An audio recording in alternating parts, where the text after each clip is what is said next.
So this is episode 1 of the MANCARD Life Podcast, and we're glad that you're tuning in with us for the first episode. And let me just say this. So there's a lot of noise out there telling men how to live today. Ain't that right? There's a lot. And not much pointing them back to biblical truth. And so our podcast is going to point men back to biblical truth. And that's why we call it the MANCARD Life Podcast. And so here's what I think that our mission statement is. You ready for this? All right, I'll go for it. Okay. The MANCARD Life Podcast exists to help men live biblically, lead courageously, and grow faithfully through honest conversations about faith, family, leadership, and life. You like that? I like it, man. Okay. Man, did you come up with that all by yourself? Well, yes, I did, mostly. Mostly. Your wife helped, didn't she? She did, well, yes, a little. She always does. She always does, okay? And so here's our motto, all right? If we have a motto, this is what it is. Okay. All right? It's on our little business cards. I got to give you those later. Okay. All right? Biblical principles, real men, real life. I got you, man. Real That's simple. awesome. We're going to make sure everybody hears that Yeah. throughout our podcast. Amen. Biblical principles, real men, real life. And so I want to say this, though. I don't want the ladies to tune us out. No, don't. Please don't. Nope. Because this podcast, if you'll listen to it, will help you understand more about your man. Yeah. And Yeah. so I think that this is perfect for men and women. Yes, we're going to be talking about men, dealing with men's issues and problems that they may have or things that are going to apply to them. But these are going to be conversations that help strengthen marriages. I believe they'll help families, relationships, everything. Yeah. So, And then on my side, being a single guy, I can help you understand these single guys don't run out here. yeah. You know, some of them are acting stupid, but most of them, you know, they want a wife. I know I do. Exactly. And more about that later. Yeah. So, but why the name MANCARD? That's what I want to tell everybody. Yeah. Okay. So, Rob, I'm so glad that you brought my book because I forgot it. I left it inside. You left it. I left it inside, but I wrote the book, but it's called MANCARD. It's biblical principles for every man to live by and impact others. And I wrote this at the end of last year, had it published. And this is talking about biblical principles that are going to help men make an impact on the culture, on their marriage, on their families, Right. on their children, to leave a lasting legacy of truth for Jesus Christ. Yep. And so that's why I wrote the book, and I believe I want to tie this podcast into that. And this book is based off the one verse, one of my life verse, 1 Timothy 4:12, and it says, "Let no one despise you for your youth, but set the believers an example in speech, in conduct, in love, in faith, and in purity."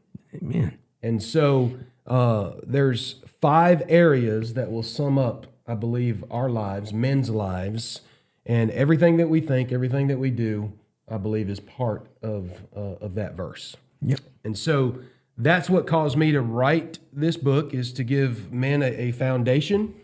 And what I do in the book is I take a man from the Bible and I attribute one of these truths, whether it's speech or conduct or love, to that man, how he demonstrated it in the Bible, and that we should be doing the same demonstration in our lives. And so that's what the book is about. And so the first series of our podcasts are going to be going through, this book. But then after that, we'll talk about other men from the Bible, the biblical principles that they have that we can relate to in real life. Yeah. So that's what I'd like to achieve with this. And the book starts with Timothy. So, and you've read the book and you know this. Mm-hmm. And the reason I did that is because Paul was writing 1 Timothy to Timothy. That's right. And so, man, you're smart. I know, right? Golly, that's why I did that. So, but along with talking about men from the Bible, we're going to tell stories of our own failures, of our own joys, right, of our own victories that help us grow as biblical men. Mm-hmm. And so you know what? I don't do this to insult you, but I'm the brains, and you're the guy that's going to hold it together. Oh, wow, we're in trouble then. So you've got the stories. Yeah. And you've been telling these stories throughout your ministry your whole life. Yes. And so I would love no more to do this podcast with you, and I'm excited, and I can't wait to get this going. And so, but going back to the book for a moment, one of the things that I've done with this book, and I encourage you to get your book. You can get it on Amazon, you can get it on Barnes & Noble, you can get it on Walmart, and you can go to my website, MANCARD.life, or our website, and you'll be able to view our shows from there on YouTube, Spotify, and Apple. I believe those are the three main targets that we're using. And but going back to this book, what I also can give you with this book is a little tiny wallet-sized card that you can put in your wallet, and it's got the verse on the front of it, and then on the back side of it, it's got these 5 biblical principles, scripture, and a place for you to sign your commitment to live out these principles for Jesus. And so I'm excited about it, and I'm excited that we can do our first series of men based off this book. But now we need to tell who we are. Uh-oh. All right? So I would say do you know when our relationship kind of goes back to? Do you remember the year? It was 2000. I track it around 2004, I think. I think so, too. It might be 03, but yeah, it's somewhere in there. Yeah. I think it's 04, and it's in the famous Coleman, Alabama. Yes, Coleman, Alabama. Okay, so I don't know if you know this, but when I went there for the first time in my life to interview to be the youth pastor in Coleman, Alabama, and there's more stories with that, right? That we're gonna tell? Yes, okay. Yes, there's a lot. Okay, so it was the smelliest town that I've ever been to. Why is that? There's a lot of chicken houses, and That's they right. put chicken manure on the pastures. It was the smelliest place that I have ever been. But you know what? Meeting you there and starting our ministries, It was worth the smell. it was worth it. It was worth the smell. All right. And so, and here's a little bit. He was the youth pastor at Center Grove Baptist Church in Coleman, Alabama. Mm-hmm. And then he left there, and it was probably a year or more later. It was a little more than that, yeah. Probably almost 2 years later, they called me to be their youth pastor, and they didn't have anybody in the in-between either. Mm-mm. And so... Not worth the flip. Yeah. So a little background, we didn't really know each other at first either, but we were the youth pastor at the very same place, one after another. And, but how did we meet? What's your take on how did we meet? First of all, I want to say this, and I'm sorry, but I made fun of you a lot before we met. Okay. I was like, man, what kind of haircut's that? But high and tight. But maybe. I had went over to be the youth pastor at another church in the area, and later became the pastor there too. But we went to a youth rally, both of us, and something happened in the youth rally, and we're not going to say because we might offend some people. So we're not going to say what it was, but something happened that we didn't agree with real biblically. And Matt had already walked out of the place. Yeah. And big mouth me, when this took place, everybody was talking. And as soon as I said, don't start that mess now, it was quiet, and everybody heard me say it after this happened. And so I left my kids inside, and I just walked. I walked outside. I had to have a break. Yeah, I left mine in there too. I come out, and he was sitting there, and I was like, "Hey, Matt, I'm Rob," and we just went from there. I'd never seen a picture of you before. You hadn't? No, I don't. Wow. I didn't know, but I heard your name. Yeah. And when you told me your name, I was like, You're my name. when I heard your name, I was like, "Oh, that's Rob." Yeah. I don't know if they really liked us being buddies. I mean, we didn't have Facebook back then. It was MySpace. I didn't have a MySpace. I've never had a MySpace. Well, I I did, but I didn't use it. Yeah, I never. I had this weird hairdo in it as well.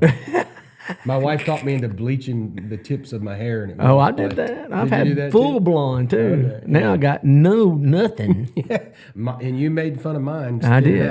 I did.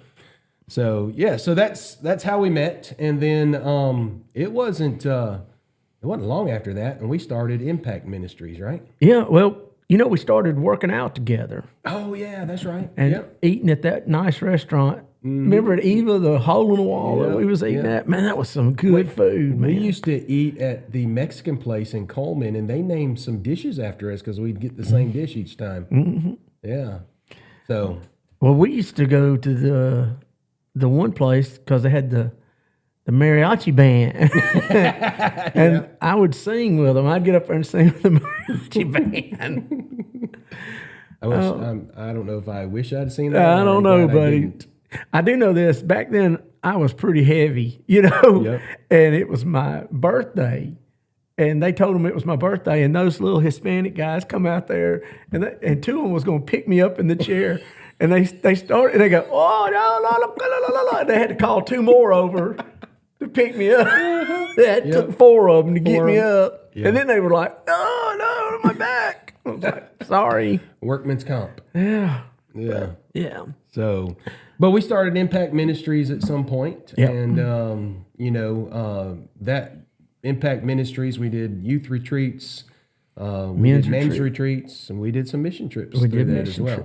So, El Salvador. Yep, El Salvador. So we've done a lot. And you took a bunch to Australia one time too. I did take some to Australia. Yep, that was an interesting missions trip as well. Man, I miss El Salvador, man. I got to go back. Yep, I do too. I don't know if my stomach will take it. I'll just take crackers and eat crackers the whole time I'm there.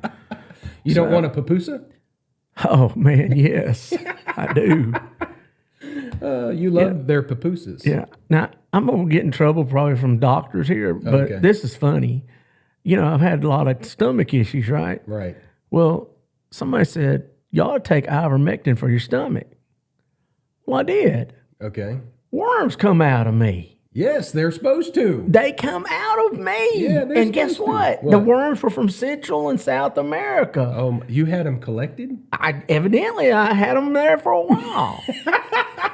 But I felt a lot better after it. Okay. But yeah. All right. If anybody's got worms, ivermectin is the drug. Yeah, okay. All right. Yeah. But yeah. Melissa had us do something else. It wasn't that, and it was supposed to do the same principle. It scared me to death. Yeah. It scared her too. I mean, I was like, those are worms. Yeah. It scared her too. It's scary, man. Yeah. All right. So who is Rob? Can you tell us who you are?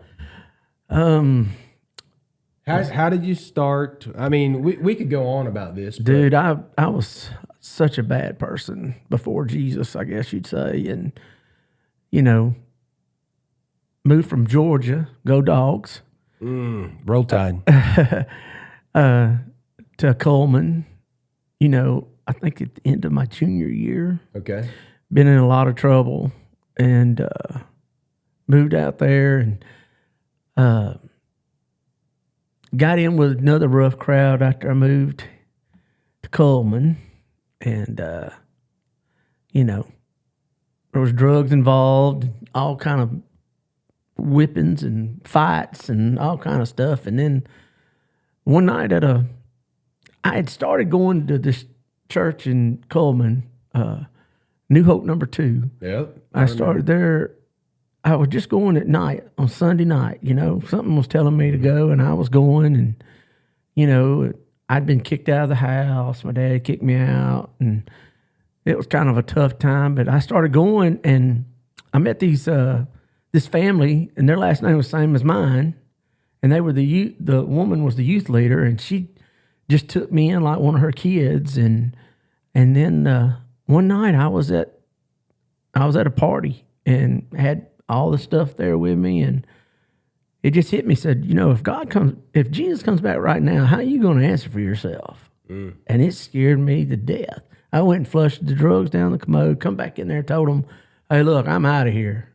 And I went to the pastor's house that night at New Hope. It was like 2 a.m. And I was like, you said if we ever had problems, just come knock on your door. Well, I'm here and I got a problem. So, and that was, I guess that was early 93. And then I answered the call to preach later in 93. Okay. And I stayed at my home church for a while, just preached everywhere. Went to work for Phil Waldrop for a while. Mm-hmm. Yeah, and his ministries, yep. Yep. And then I went to help with the youth at Mount Hermon in Coleman.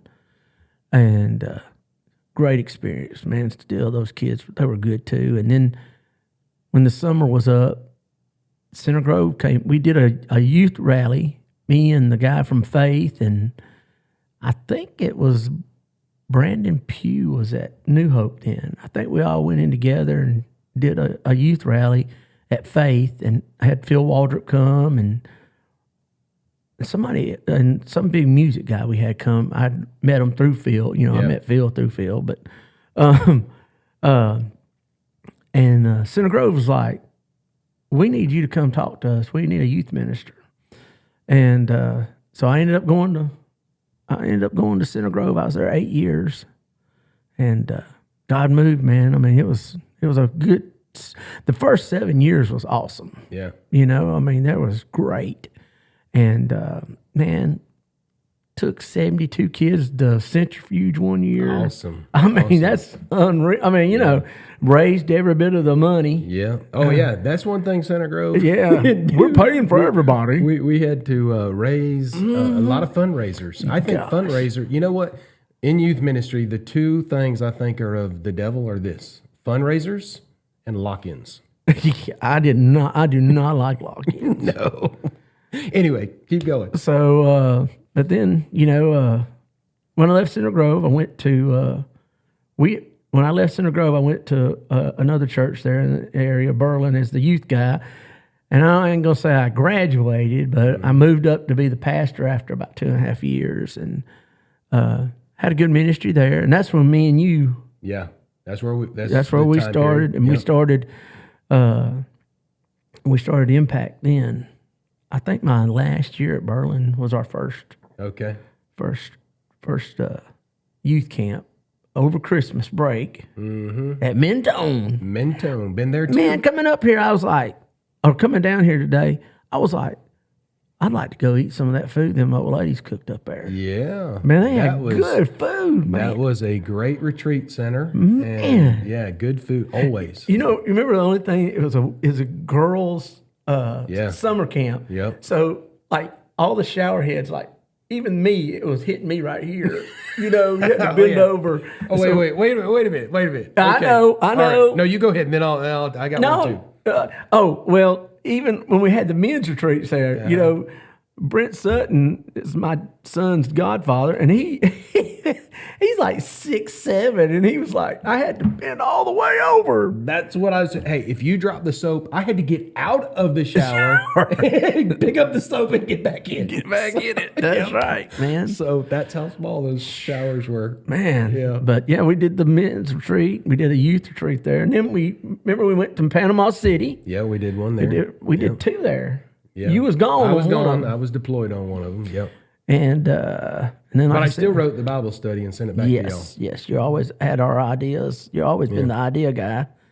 I've just been the one that you hold us together. I'm sure. Yeah. Okay. You're the one that holds us together. I sure did hate when you wasn't there. But I don't know if anybody ever noticed, but we never took a check from Impact. Nope, we didn't. Not one time. Nope. I think one time I got gas with some money, but yeah, we usually just put it right back. Yeah. If we made anything, we just put it back in there. Yeah, we did. Yep, never took a check. So, well, what was your favorite Impact? Which one was your favorite? Let's see.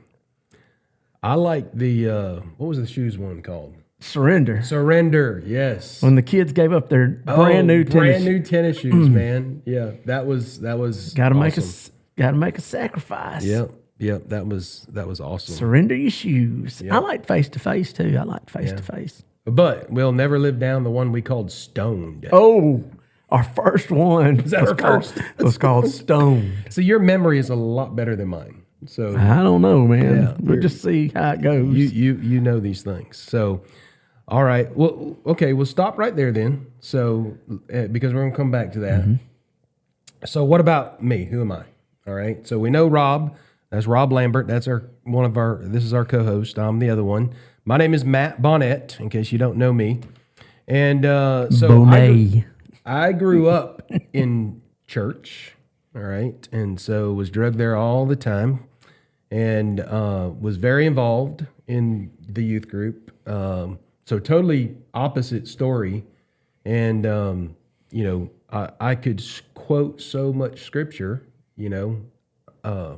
Knew all the stories, whatever it was. I could tell you that, and thought I was saved because I even led people to the Lord. I remember in basic training. So out of high school, I went into basic training, and I have a friend. His name is Chris, and I was able to lead him to the Lord. And at that time, I honestly don't believe I was saved. I had to come back later, and it was after we had got married to my wife, Melissa. She's amazing. Yeah. And in fact, I knew I was going to marry her after the first conversation because she's the only girl that I didn't really date girls, like long term or anything like that. Because if you liked girls, right? Oh, I did. Okay, I did. Yeah. But if I didn't think they were the marrying type, I got you. it was usually a one and done. But when she asked me on the phone, telephone, not cell phone, we didn't have cell phones back then. Was I saved? I'm like, I'm taking you home to mama. And so that sold me right there. I knew she was the one. After that kind of first phone conversation. And but I was out of high school, I went into the military. I was an air traffic controller, and we got married. And when Melissa asked me that, it was 11 months later. We were married, and we were sitting in church, fall revival. Wish I could remember the year. If I had a minute, I probably could. But the preacher was preaching on unsaved church members. And I mean, what's the statistic about that? I mean, like at least 50% or more I in think the church. Billy Graham said he thought it was 70. 70, I'm sure. Or 70%, 50 to 70% of the people that are in church are probably lost. I was one of those. I mean, I bet my fingernails are still in the pew because I did not go forward that night at home. All right, get this story. Okay. At home. Did I tell you this before? Okay. Go for it. So at home that night, we're sitting in the bed, and we didn't have kids yet. I don't think we did. No, we didn't have kids yet. And I got real serious with Melissa. I said, I got to tell you something. You know what she was thinking? I cheated on her. Oh, gosh. She immediately thought the worst. Oh. Okay. And I said, I don't think I'm saved. You know what? I didn't, it was dark, but I could tell the relief that came to her face when she knew it wasn't, that I cheated on her, that it was, hey, I didn't think I was saved. And right there we prayed. I accepted Jesus, and that next week my pastor baptized me. He's still one of my mentors, Brother Jeff Mann. Amen. Awesome guy. Jeff is so cool. Shout out to him, and I hope he'll watch this when it comes out. But it was awesome at that time. So the way I relate it is that, I had all the head knowledge, but I didn't have the heart knowledge. Right. And so the head and the heart came together. I believed with my mouth, or I confessed with my mouth and believed in my heart, like Romans says. And that's when it came to me. And it wasn't long after that, I surrendered the call to ministry, and people were like, oh, we knew this already. And I was like, well, that's what they said about me. Why did you tell me? Yeah. I mean, I knew it was a matter of time. Yeah. So that happened, and started going to Bible college, went to the Baptist College of Florida. And then I was working at my father-in-law's body shop. I was out of the military by then, and 9/11 happened. And I remember sitting in the break room watching all the events unfold, and then the days to come, I'm seeing picture after picture of chaplains baptizing men in front end loaders, in feeding troughs, in ponds and creeks, and I'm like, that's what I got to do. And God called me back into the military, and once I graduated, got my Master's of Divinity at Liberty Baptist University, and because I had to have that to go back into the military, so to be a chaplain. And I was a chaplain and loved every minute of that. And the one of the hardest days of my life was when I had to get put out because I was medically unfit. Mm-hmm. So, and another story for another day, but, kind of broke my heart. I remember when you went in because you said I could be your guard. Yeah, you could be my assistant. And I was like, do I get to carry a weapon? You said, yeah, you do. I didn't get to carry one. No. And then I was like, well, what if it's a headshot on you? You're in trouble. I'm 5'6". Yeah, because you're short. Yeah, you're dead. So, Yep. Why didn't you do your job, Rob? I did. I stood on my tippy toes, man. Yep. So I remember that. And, it was about that time, I guess, was our Coleman days and Impact Ministries. And, I did a deployment to Iraq. And, I stepped out of ministry for a while. So for about 10 years, I went back into the body shop. And, God grew me. God taught me a lot through that time. And now I'm back into ministry. I'm pastoring Ebenezer Baptist Church right here in Columbia in my hometown. I'm, excited about that. I've been doing it for a month or so now, I guess. Yeah, about a month or so. So I'm excited about that. And, I'm also an author. Yeah, man. Never thought I'd be. When I was going through seminary, I would write my papers, but boy, Melissa would come back with a red pen and some typing. I cannot write. She wrote your papers, really, didn't she? She didn't write them, but she heavily edited them to make them make sense. Okay, it was my idea, but she did heavily help me edit them to help me sound smart. So help me sound smart. I know Melissa; she's smart. Yeah, she is, and and I'm a grandfather now. Phew. And I have a 12-year-old son. So 2 daughters, they each have a grandson, not even a year old, and I'm a grandfather. So what about you? Where are you now? I have been out of ministry about 9 years now. I got sick, as you know. I was at a pretty good church and, just got sick and just couldn't do it. And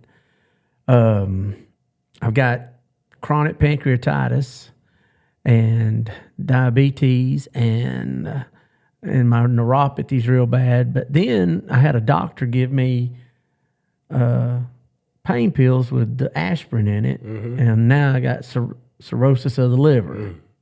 Yeah. So I live in some pain sometimes and can't eat some stuff and have to pump, By the way, your wife coming down, she's like, y'all want to get ice cream?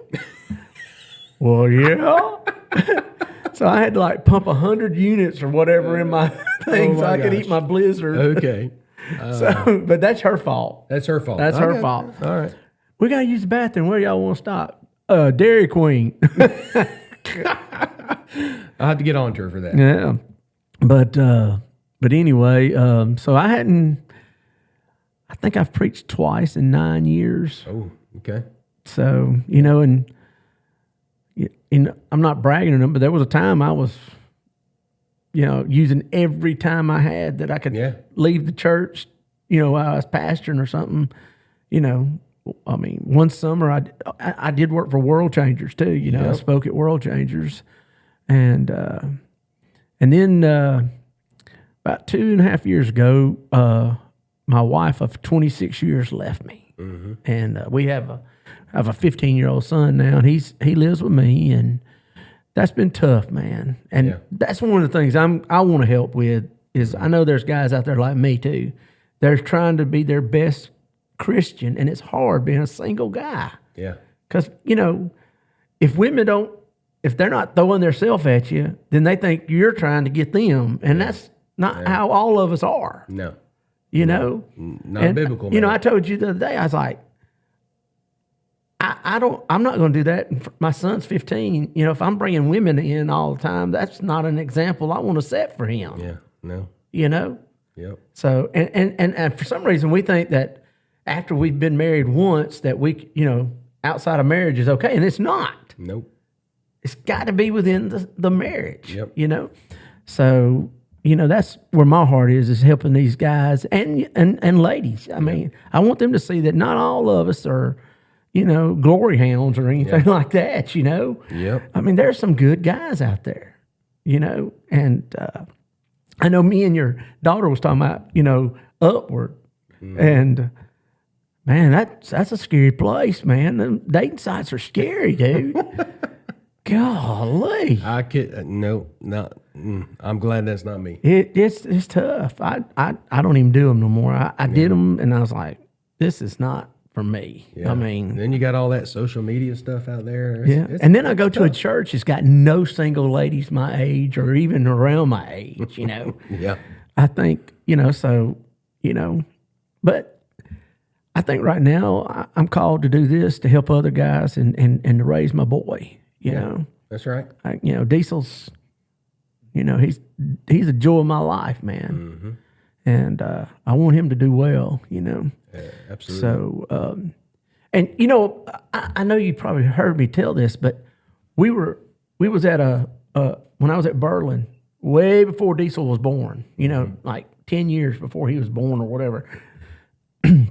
We was at a men's retreat, and Jerry Falwell. Remember old Jerry Falwell? I do. Jerry Falwell said, I got a word for you, to me. Yeah. And he says, you're going to have a son, and he's going to do greater things than you ever thought about being and doing. Yeah. And, I said, wow, And so then we lost babies, and you're thinking, God, I mean, was Jerry wrong or what? That's right. And then, we had the opportunity to adopt. And they told us that Diesel was a girl to begin with. Oh, okay. And he wasn't. No. And he's a little boy, man, and he's a good kid. He's had a tough couple years, but he's pretty strong too. Yeah. He had to grow up quick. Yeah. But I did too. I'm from divorce, and I thought I'd broke that curse, but evidently I didn't. So, and it hurts. It does. And I know that, man. I know it hurts. Yeah. That's like I told you the other day. 70% now are women who want a divorce. Yeah. Yeah. You were telling me those statistics. Yeah. Yeah. And most of the time it's for cheating. Yeah. And so I just never would have thought it'd been. I thought we was all the hound dogs, Yeah. But yeah, pastored, I guess I've been in ministry like over 30 years now. If you started around 93. 93. In yeah. 93. Yeah. So, yeah. That's the year of my junior year of high school. Oh gosh. I didn't think you were that much older. I'm 52. Okay. Well, I'll be 50 this year. Oh.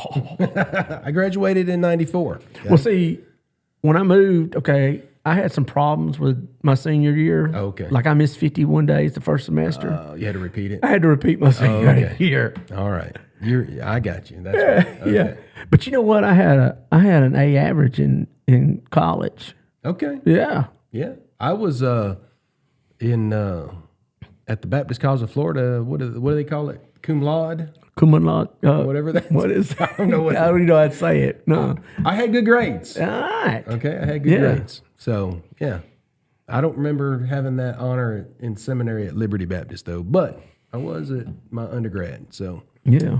So, and now, after years of life, ministry, challenges, God has brought us back together. He got us together again. Yeah. And I'm excited. We have You just can't get rid of it. No, that's okay. I don't want to. But we got a new platform, a new season of life, a renewed burden for men, to help men to live faithfully in this world, because that's tough. Like you were saying, single men, it's tough. It's tough for married guys as well as it is for single guys. And we don't have it all figured out. No, not at all. So we don't come at this as perfect men. Oh, no, I'm not I perfect. am the furthest from that. But we're men that are trying to follow Christ. We want to lead well, and we want to challenge other men to do the same. Yes, sir. And so I think that's why we started this. Yeah, I think so too. So, and I'm excited about it. Man, I told you I'm nervous as all get out sitting over here. I'm sweating. It's hot in here, isn't it? No, it's cold, but I'm sweating. That's okay. Yeah.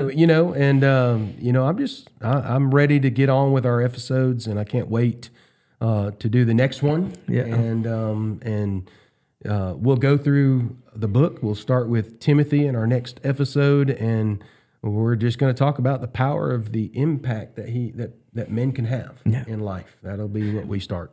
Now, when they order the book, did they get the card too? No, there's no way to put the card in there. Okay, so if you're doing this, what do you think about this? If you do this with us, like say you get the book for next episode, which will be a week or so or two. Yeah. All right.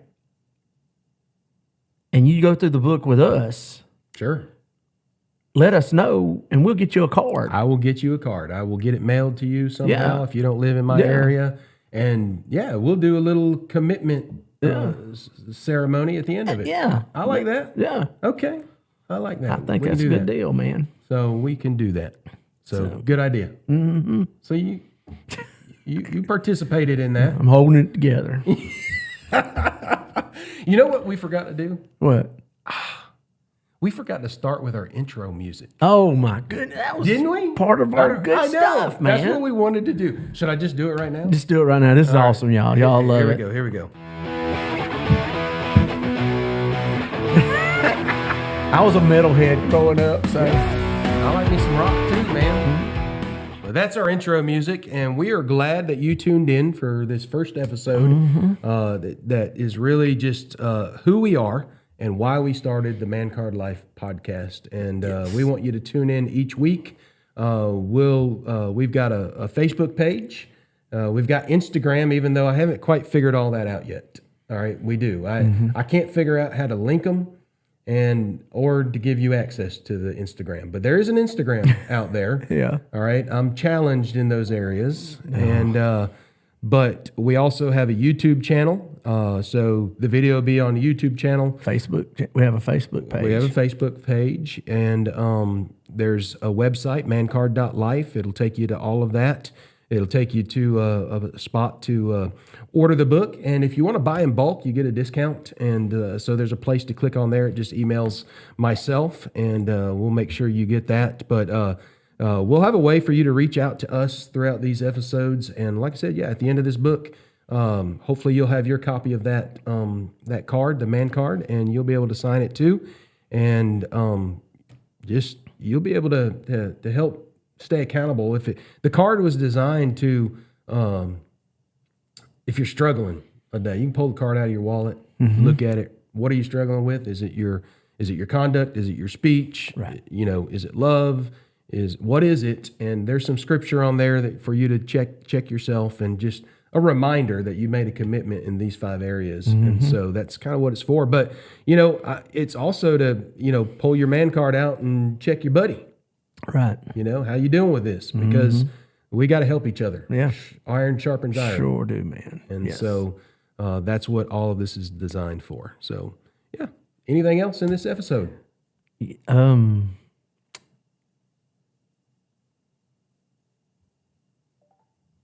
Reach out to us if you got questions. Yeah. Reach out to us. Get on our Facebook page. Yep. I did notice one thing on the YouTube page. It's MANCARD Life or something like that, because there's a MANCARD. Yes, the MANCARD Life Podcast. Right. Yep. Yeah, you got to put the life in there, because if not, you go to this other guys. Okay. Yeah. That could be scary. Yeah, well, they're not near as good looking as we are. Okay. All right, good. You know what I mean? And hey, you don't mind me putting this in, do you? Go ahead. I'm hoping that my health is getting better, and if you want me to come speak at your church, I'm not saying this because it would be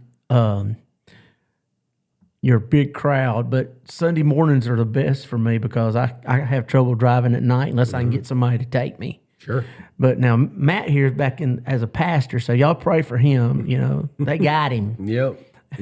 That's okay. I'm liking it. We got a hill to crawl up, but we're gonna do it. So, yeah. So, when I was 35, I won something. It said top 100 young pastors in America. I was in the top 100. No way. Yeah. Okay. What'd you get? Plaque. Oh, okay. Yeah. Where's it at? I don't even know. You didn't keep it? I think it's behind my couch. I think it's behind my 100? I think it's behind my couch. I believe it, though. I mean, hey, I don't know, man. I've heard you preach several times. A lot. Yeah. Yeah. We was on TV every Sunday Okay. in Tuscaloosa, and man, that sure did make me look short. That TV makes me look short, man. Well, I don't know what this camera's going to do. Right. We're sitting down. Yeah. So we kind of look equal. Well, y'all need to go on and look at the picture he put up of us on the Facebook page. Yeah. It's AI. Yep. And I look like I weigh 300 pounds on there. Well, 280. I don't think so. Okay, 280. And he's got a bunch of hair. How about that? Exactly. It's not thin. It's not thin. So, well, all right. My ex-wife said, they don't even look like you. I said, you know what? I said, you're jealous that you don't got a podcast. That's right. That's right. So, all right. Well, biblical principles, real men, and real life. Amen. See you later. See ya.